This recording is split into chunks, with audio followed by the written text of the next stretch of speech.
L'objectif de la mission préhistorique franco-angolaise dans la région donc, de Benguela est de construire la séquence paléoécologique et préhistorique humaine en fait, de cette région.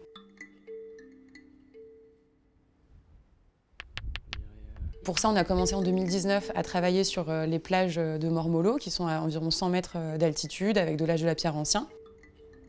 Et depuis cette année, en 2024, on a ouvert sur les plages de Dungo, dans notamment des bancs de grès d'estran qui sont perchés entre 50 et 90 mètres d'altitude, et parmi lesquels il y a énormément de petits abris où on a trouvé pas mal de restes lithiques, donc pierres taillées et de fossiles de mammifères.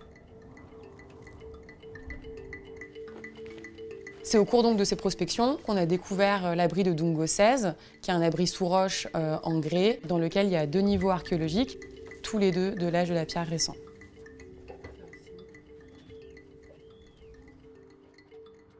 Pendant cette campagne qui a duré 2 semaines, on a trouvé des restes d'ossements, de coquilles d'œufs d'autruche et des restes lithiques de pierres taillées. Parmi eux, c'est environ 2500 restes fauniques, parmi lesquels des bovidés, donc des antilopes, des hippotragues, mais aussi du serpent, des restes d'oiseaux, de gerbilles. Et puis pour le matériel lithique, c'est plus de 3000 pièces. Et c'est sur ce matériel lithique, principalement en quartz, qu'on a pu définir qu'on était sur la période de l'âge de la pierre récent. Et les résultats des datations C14 proposent pour l'instant un âge autour de 40 000 ans, ce qui est assez ancien pour la région et ce qui fait de Dungo 16 l'abri avec les dépôts de l'âge de la pierre récent les plus anciens de la région. C'est pas tout à fait un chantier école, mais ça reste quand même un espace dans lequel on accueille pas mal d'étudiants, plutôt des étudiants de niveau master ou des étudiants qui ont déjà des expériences en archéologie. A grande vantagem é mesmo a interação com os estudantes de outros países, porque é bem verdade que nessa escavação de Mormolo, Dungo, que se realizou recentemente, houve participação de estudantes franceses, houve participação de estudantes sul-africanos, houve participação de estudantes do Lesoto. Isso também enriquece aquilo que é o aprendizado.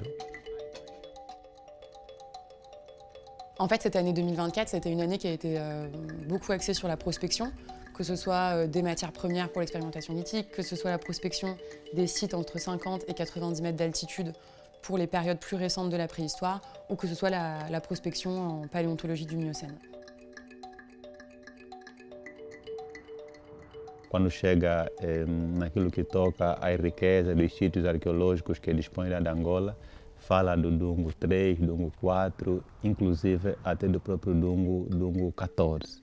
E vemos que dos trabalhos que se têm realizado nos últimos anos, ela vai indo aumentando. Se não estou em erro, se a memória não me atrasou, já estamos lá no Dungo 18. On a d'abord été à Dungo 13 avec les collègues angolais. Puis en fait, de Rio Dungo, on voit de l'autre côté cette espèce de théâtre là, avec des superbes affleurements. Je dis voilà, on finit ça parce qu'on avait encore de la route à faire et puis on va plus loin. Et puis pendant cette demi-heure, voilà, il y avait des restes de cétacés. Puis à un moment donné, j'ai levé le nez et j'ai vu un crâne dans la falaise. Et j'étais assez bluffé parce que je ne m'attendais pas du tout à trouver ça. J'ai bien vu que la partie antérieure, donc le rostre du crâne, le museau en fait, manquait.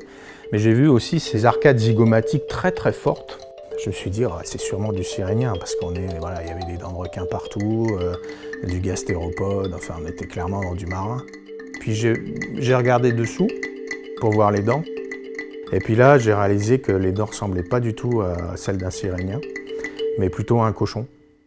On avait un cochon dans une série marine.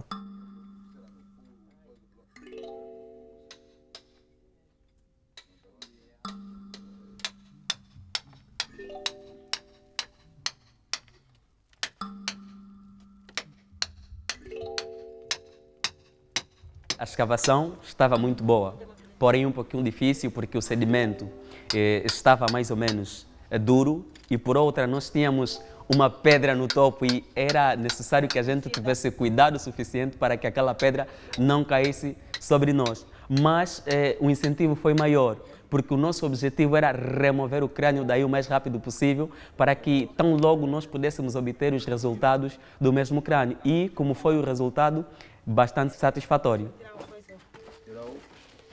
Não tira a manta. Tem que ir diretamente na serradora. Larga a manta. Tira a manta. les gars, ils sont bien. Vamos.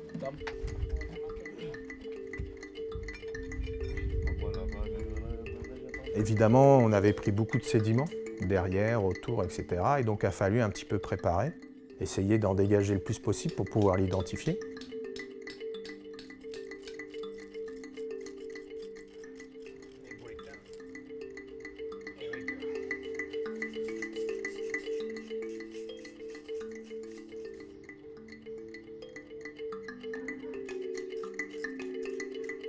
Nós tivemos a primazia de participar em uma experiência bastante significativa e proveitosa do Museu Nacional de Arqueologia de Benguela, não é? Em companhia ou em cooperação com o Museu de História Natural de Paris ou de França, e fomos adquirindo experiências acerca de arqueologia. E foi uma experiência bastante proveitosa, e tanto que despertou-nos um sentimento, uma paixão por arqueologia. Avec ces prospections, ce qu'on souhaite faire, c'est avoir toute une chronologie en fait, qui irait d'environ 5 à 10 millions d'années jusqu'aux périodes les plus récentes de la préhistoire. Donc on va dire il y a environ 3000 ans dans la région de Benguela. Et pour ça, il nous faut un maximum de sites archéologiques dans différents types de formations sédimentaires. Et comme on est dans un système littoral, ça va être à différentes altitudes.